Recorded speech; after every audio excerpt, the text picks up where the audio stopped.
ഋഷിപാൽ, കേരളം ഇങ്ങനെയൊരു ജനപ്രതിനിധിയുടെ ശബ്ദം കേട്ടിട്ടേയില്ല, നമ്മൾ ഇന്നേ വരെ റിപ്പോർട്ട് ചെയ്തിട്ടേയില്ല. ഇപ്പോഴും അയാൾ MLA സ്ഥാനത്ത് തുടരുകയാണ്. എത്രമേൽ ഗൗരവമേറിയ ഒരു ശബ്ദരേഖയാണ് ഇന്ന് നമ്മൾ പുറത്തുവിട്ടത്. അതിനെ എങ്ങനെയാണ് കോൺഗ്രസ് നേതൃത്വം കാണുന്നത്? രാജിയല്ലാതെ ഇനി പിടിച്ചു നിൽക്കുക സാധ്യമാണോ രാഹുൽ മാങ്കൂട്ടത്തിലും കോൺഗ്രസ് നേതൃത്വത്തിനും?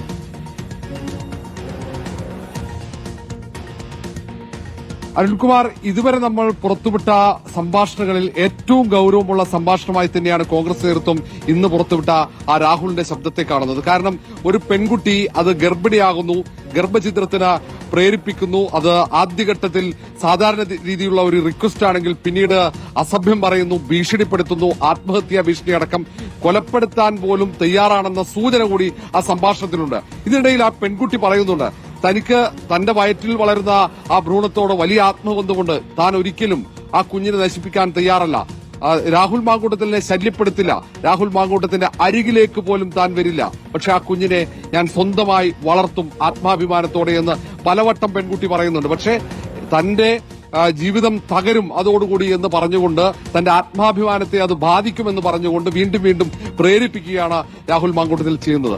ഇതിനപ്പുറത്തേക്ക് ഇനി മറ്റു തെളിവുകൾ ആവശ്യമില്ല. ഒരു ജനപ്രതിനിധി, ഒരു മനുഷ്യൻ ഇങ്ങനെ ചെയ്യാൻ പാടില്ല, എങ്ങനെ പ്രവർത്തിക്കാൻ പാടില്ല എന്നതിന് ഏറ്റവും വലിയ തെളിവാണ് ഇത് എന്നത് കോൺഗ്രസ് ഗൌരവത്തോടെ തന്നെ കാണുന്നുണ്ട്. കോൺഗ്രസിനകത്ത് വനിതാ നേതാക്കൾ കടുത്ത നിലപാട് ഇപ്പോഴും സ്വീകരിച്ചിട്ടുണ്ട്. നേതൃത്വത്തോട് കൃത്യമായി പറഞ്ഞിട്ടുണ്ട്, MLA സ്ഥാനത്തു നിന്നും രാഹുൽ മാങ്കൂട്ടത്തെ ഒഴിവാക്കണം, രാജിവെപ്പിക്കണം. ഇനി ഇക്കാര്യത്തിലൊക്കെ അന്തിമ തീരുമാനമെടുക്കേണ്ടത് കോൺഗ്രസ് ഹൈക്കമാൻഡാണ്. സംസ്ഥാനത്തെ ഭൂരിഭാഗം നേതാക്കളും അസംതൃപ്തരാണ്.